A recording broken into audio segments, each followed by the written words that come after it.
You can only be young once, but you can be immature forever. You're listening to the What the Gut podcast, where busy moms can come for a holistic approach to health and vitality. I'm Allison, your host, a holistic health and wellness coach. In this space, we'll dive into the intricacies of achieving holistic wellness while balancing the demands of daily life as a busy mom. What the Gut is your haven for navigating the challenges that come with juggling numerous tasks while aiming for a healthier, more balanced life. Join me as we uncover practical solutions to common health hurdles, from managing fatigue to understanding all things gut health. Through insightful discussions, actionable insights, and tailored lifestyle strategies, my goal here is to empower you to embrace a vibrant, nourishing life while saying goodbye to being overwhelmed and exhausted. So if you're ready to embark on this transformative journey towards holistic well-being, hit that subscribe button. Get ready to discover the secrets to thriving in motherhood while nurturing your overall wellness. A quick reminder, everything discussed here is for educational and empowering purposes only and is not intended for personalized medical advice. Consult your personal healthcare provider for personalized medical advice.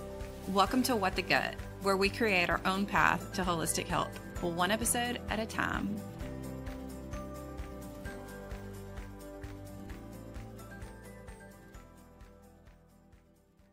Today on What the Gut, I'm thrilled to welcome Jimmy Clare, a professional keynote speaker, podcaster, live stream host, and passionate autism advocate. Jimmy, I know your story is nothing short of inspiring, just a little bit that I've heard of, and you've overcome years of bullying and challenges to become a powerful voice for the autism community.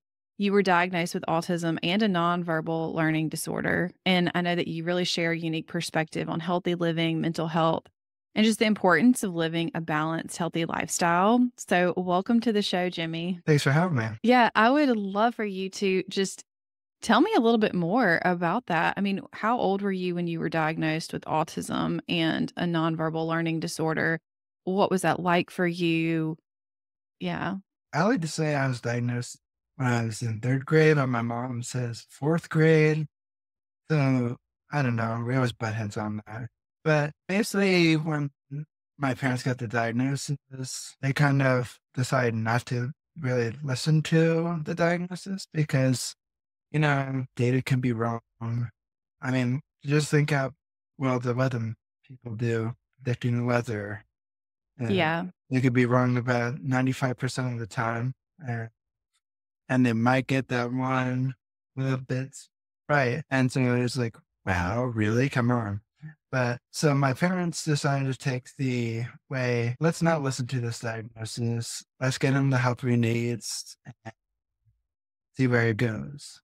Because they could have easily listened to the data, they easily given in, but have just had me not be able to just put me in a bunch of autism activities, groups, etc., and just let me have that of it. But they challenged me to go above and beyond. Yeah. Honestly, I didn't even know I was autistic until I was enrolled myself into college. And it's not that anyone lied to me, but I don't think I was really mature enough to understand what that meant. Right. I mean, to be honest, I'm still not mature. But, I love it. well, my dad always said, you can only be young once, but you can be immature forever. This is true. But I'm sure too, like, I know with autism, there's so many like ranges and, it can vary with everybody kind of how it presents and things like that. So especially being either third or fourth grade, finding out that you have this, it's kind of like, okay, so what does that mean exactly? Right.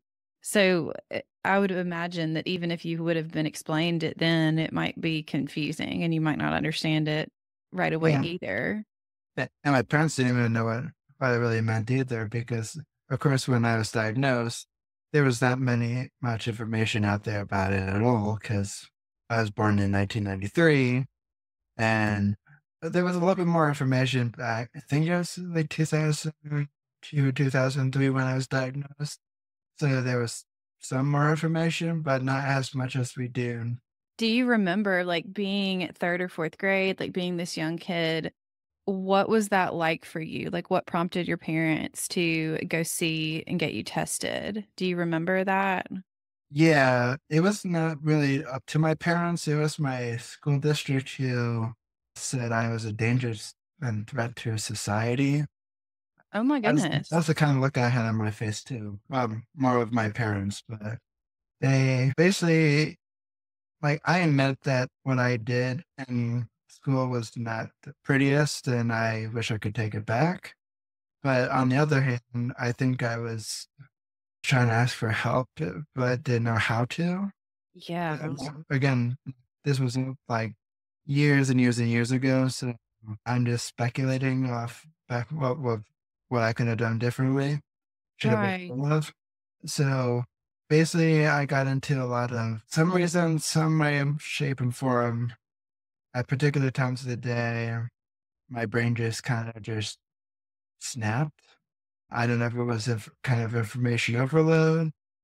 Let's just say there was this one social group lady who wanted me to interact more with others. And my parents wanted that for me too, but this lady was really not consistent. She might show up like 1 week, couple days in a row, that doesn't show up for like a month. I'm a person who likes routine, Me like, too. and maybe not like just like a boring routine, but just to know, like, okay, here's what I'm expected today. Here's what I need to do. Here's what not. But when somebody just comes in, yanks you out of class, and over again, weird times of day, and I'm like, okay, I thought I was pretty much getting to know everybody in my class, but then they just pulled me out of the room.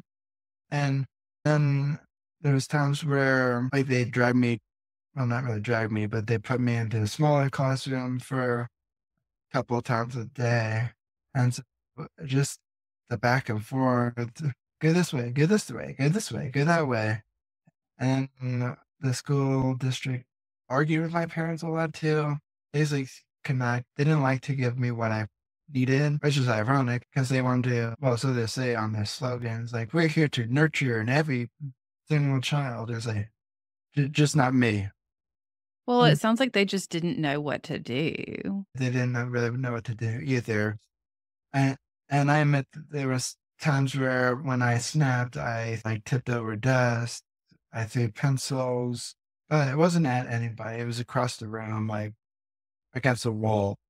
Yeah. And and when that happened many times, the principal would kind of told my parents like he either has to get tested and be deemed as a threat to society, or he's going to be expelled. So my parents got me tested, and I don't remember exactly what the person did, but I think she went back at the school district and it's like, he's not a threat to society. And it's like, you're more a threat than he is. Because what they were technically when I was in my elementary school, well, I found this out. I don't know if it was illegal at the time, but what I learned just a couple years ago is that what my school district was doing when they brought me down to the nurse's office to cool down, well, they were putting me in restraints, which is illegal in 20 states so far currently. I don't know what happened to the other 30. I think they fell asleep. That was Well, pretty it surprising sounds me because have you seen any of these politicians? You're like, I know. But, I mean, it's like you didn't know how to express that you needed help and that something was going on, like, you didn't know how to say, "Hey, like, something's going on, I need help, I don't know how to express it." And it sounds like they just didn't even know how to talk to you about it or figure that out. But so I know, like, they went and got you tested, and then you said your parents kind of denied it and didn't really, like, accept that at first? it's more like they didn't. It's not. It's not that they denied it. They just didn't want to limit me by putting labels on me. It is Yeah. like, you know, who cares if he's autistic? That's it. Right. And Right. like my mom even said to my dad once, and he's like, "Well, Jimmy won't be able to work in an office like you do." And my dad's like, "I wouldn't care if he worked in an office or not." It's like I was like, "I didn't even want to work in an office anymore." Right, right, but it's, like, years before you would get a job or something. It's like, how are you supposed to know that about his future, right? Yeah. Yeah, and I'm curious, so, like, you were diagnosed with autism and a nonverbal learning disorder, but obviously you're verbal, you're talking to me right now. So, like, where does that come from? Like, what was that about? Well, I had to go through a lot of speech therapy because I was not talking. I, I really love telling this story because I remember my mom's friend's husband when he was diagnosed with cancer, and my mom was helping him get his cancer treatments. I remember my mom was telling him in the car once, "I'm worried that Jimmy's never going to talk." And ironically enough, I think he predicted the future because he said to my mom, and I quote, and I wasn't there in the car that day, but it was just my mom told me the story over and over again, and I liked it. And he said, "You know, don't worry about Jimmy never talking because one day he'll never shut up." And he's right. I have never shut up because there's days where my parents are like, "Jimmy, can you just stop talking just for a little bit?" And it's like, I gave you a couple of years. I'm just making up for lost time and I'm Right. capitalizing off of it. I love that. So how long were you nonverbal? I think it was like a year or two. Okay, so, like, you were around, I'm assuming, like, 3rd or 4th grade, and around that time is whenever you just weren't No, talking a lot? it was more like I was 1 or like 2 or 3 years Okay, old. so you just started speaking a lot later than. Yeah. Okay, interesting. I love that you say that, though, that, like, you made up for lost time. So, my sister, she has a traumatic brain injury, and she had to learn to talk all over again. She was born completely normal, but we were in a car accident, so she had to learn to talk all over again, and now she talks all the time, and that's what we say. It's like she's making up for lost time. So, I think that, God works in mysterious ways like that. That's really interesting.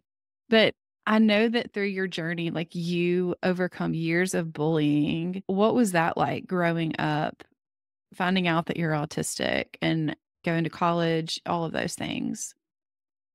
Well, the bullying started in a little bit in elementary school, got worse in middle school, and ended in 11th grade in high school when I stood up to the bullies. I lost weight with P90X, which was a weight loss program from Beachbody, and I stood up to the bullies when I was in 11th grade. I was in a very dark place that time. I hated going to school. Like, there was times where my parents had to literally drag me out of bed, and I was like, "Jimmy, do you really want to tell your grandma why you didn't graduate high school?" And he's like, "Always play the grandma card, damn it." Don't tell grandma. Yeah, I was like, "I can't do this." I was like, "Fine, I'll keep going." Because, like, everybody else in, my family graduated high school and whatnot, but it was a choice too if you want to go to college, but the high school is a must. And so I was like, "Fine." But it was stressful because getting bullied every single day, day in and day out. Yeah. Well, I was on the path to kind of self-destructing, so to speak. And so it was like it was either now or never. And I stood up to them in my math class towards the end of it because it was the only class we all were in the same room together. And I didn't trust my school being cheap at the time that I felt like they were being cheap. And then the reason why I say that is because they had these security cameras. And I don't know if you ever seen any of the Mission Impossible movies, but like, you know, if there's security cameras in places, you would think that they would have like some kind of like wall of TV monitor somewhere. Well, I pretty much in every single part of my high school, I've not seen one single set of wall monitors anywhere. Yeah. Maybe the cameras were fake. That's what I was thinking too. Mhm. And so I was like, what's the chances if I got in a fight with these bullies? Even though I had years of karate experience, it's like that this would end well, and I don't like these odds. So I decided to do my math class. I mean, I wasn't trying to be a tool to my math teacher and decided to interrupt class, but I was like, it's the last 5 minutes of it. It's like, okay, I'm gonna get in trouble, but you know what? I'm tired of this getting bullied and this crap. It's like, enough is enough. So the bullies were making fun of me and my friends at the time. It started with just me, then they went to my friends, and it was like, I'm tired of this. And so I got up out of my chair, slammed the laptop shut, went over to the bully's desk. I looked them dead in the eye. They they were looked like they were gonna have a heart attack at some point because I'm like, after just losing 30 pounds of P90X, my veins were popping out. I had muscles. People were like, holy crap. I pretty much said every single curse word in that blog known to man. I mean, I admit I probably shouldn't have done that, but I was just so fed up because, you know, when you give a bully a detention, that's they're like, good, I don't want to be here anyway. You suspend them, that's a vacation. You, Right. if you give them extra homework, they're not going to do it anyway. If you give them any other kind of punishment, they don't give a crap. And so, you know, this baby punishment of bullying is just like, screw this. I'm taking my medicine this on my own hand. And you know, I did get sent down to the principal's office, but it was not for what I said. It was for congratulating me for standing up for the bullies. And I was like, Really? oh, with all the stuff I said, I thought I'd be like in quadruple trouble. And she's like, no. And it was like, it's actually quite the opposite. I was like, huh? Wow. That's awesome. That's awesome though that they said that and recognized that you stood up for yourself. Like, that's awesome. What after that though, I mean, what has living with autism been like for you? Like, what are some things that you think are important for other people to know? The people that bullied you, like, what are some things that you wish that they just knew about you and understood? What I think that people need to know about autism now is that we need some extra time doing certain projects or homework assignments, or need to break it up in smaller tasks. Because if you give us like a whole outline of here's what this project is going to contain and whatnot, it looks very, very overwhelming. And immediately my brain just shuts down. And I'm like, no, no. And I know some people might think it's like, well, why do you get so overwhelmed? And it's like, well, if you see a huge, big list of things that in just one project, and it's not just like small little tasks. I mean, big ass tasks. Yeah. You kind of just like, okay, where do I start? Yeah. Yeah. And that can, I mean, that could be overwhelming for anybody, but you know, for people with autism, you just want other people to really recognize that, like, okay, this might be more challenging, more overwhelming than to the average person. Yeah. And I'm like, for instance, like one of the things I've been doing better this semester in college, I'm taking this final course in my major called Capstone. And it's this huge, big project of what I've been doing and studying for the last couple of years in the major of a project of what you want to work on and whatnot. And ironically enough, everything I've been doing today and everything will magically just work for that too. I love how stuff just magically works get together. Yeah. Going with this was it's a big project that I'm working on, but I've been working on little by little. I kind of have an outline of what I need to do, where I'm going with this, and I started this towards the end of last year. So on the first day of class, when everybody has no clue what they were going to do, I'm just sitting back and like, I'm so glad. I was like, I still have to do the work and whatnot, but it's like, I pretty much already have my project. Yeah. That's awesome. So I'm curious too, Jimmy, just as an autism advocate, like for parents or other people out there listening who know people with autism, have children that have been diagnosed with autism, what would you recommend to them to help them support that person to have a healthy lifestyle and best support them? For a healthy lifestyle, I would say there's a lot of free workout platforms out there. I use FitR. There's other app called Nike Training Club.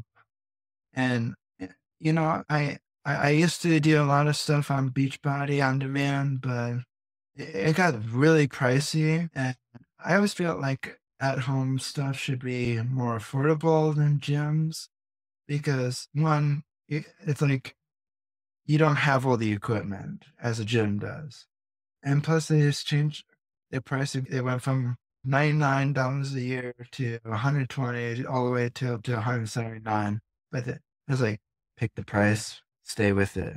It's like you increase in increments, but it's like with a 99 from 1 year to 120 to and within less than a year, not even within no less than a year, but just like in the same year went from 120 to 179. I was like, "Oh, well, that's a big steep jump." Yeah. It's like, how about you just starting at that and then maybe by like, come on. Yeah. So I would say use the platform because when we were at home from the pandemic, us and a lot of my friends who got heavy as they couldn't go to the gym, I was like, I don't need no stinking gym. Just picture this real quick. So I'm in my room at the moment. I don't have a studio. If somebody paid me thousands of dollars, that'd be great to have my own studio. But my bed is right here. I'm literally touching it from my desk. So Yes. from here, from my desk to my bed is like that. That's the workout space that I work out in. So if I can do that, you have no damn excuse. Right. But for you, that was like working out, exercising, that seems like it was such a good platform for you. And even like in high school, exercising, working out, losing the weight, then you were like, I'm sure that gave you the confidence too to stand up for yourself. Yeah. And also, I mean, I'm also enrolled in karate 3 times a week, but I like it because it challenges myself even more because I'm in the advanced class. And so, I mean, it took me a long time to get there, but if you think a 45-minute class is hard, try 60 minutes. Holy crap. I mean, there's like so many techniques and those to remember, like, yikes. Yeah. I have never done karate, but it sounds like it would be a lot of fun. It is when you, especially when you have I know my sensei for 19 plus years, and there's times where we always joke, and it's like, how long have we known each other? And we always come up with the same answer, one too many years. Yeah, that's awesome. Jimmy, I really appreciate you sharing your story here today, and I hope that other people listen and are inspired by it. Is there anything else that you want to share with our listeners today? Yeah, there's two things. If anybody wants to get in touch with me and learn more about me, go to crazyfitnessguy.com. All my information is there. And I also have a free event coming up. Okay. It's in person. It's basically, well, it's a recording pitch for a TED Talk, like that I'm doing live in person. I know I could have done it on Zoom, but I was like, what fun would that be? I was like, imagine how many pitches TED gets every single, probably a submission a day, and probably recording in the background on Zoom and whatnot. And it's like, Yeah. I would do this in front of a live audience. So my church is backing me and give me the equipment. They give me the space. I can hold up to over over 100 plus people. So I can't make any money off of this event. So when I say free, it's legitimate free. I'm not like one of those people. It's free. No, no, it's really free. Yeah. It's in Ted's rules that you can make money. So you're going to be doing this TED Talk, and can we learn more about that from your website? Yeah, yeah. So if you want to get a free ticket, if you're in Philadelphia or Pennsylvania, come out. It's one night only. Thank you for having me on. Yes, this was so awesome. Thank you for being a part of my journey on What the Gut podcast. For a deeper dive into today's topics, head over to allisonandwellness.com/whatthegut or find the detailed show notes linked below. Hey, and don't miss out on future episodes. Hit that subscribe button, and if you love this one, please leave me a review. Let's keep the conversation going over on Instagram. Connect with me and stay updated and engaged with my awesome community. Plus, share these valuable insights with your tribe. They deserve to feel as amazing as you do. You can find me at Allison_and_wellness on Instagram. Your support means the world to me. I'm looking forward to our next awesome chat. But until then, stay curious, don't drink too much coffee, keep the vibrant energy flowing, and take care of your gut. Catch you real soon. Oh, and hey, if you're ready to dive deeper into personalized wellness, check out my one-on-one health coaching program at allisonandwellness.com. Let's make your journey to holistic health truly transformative.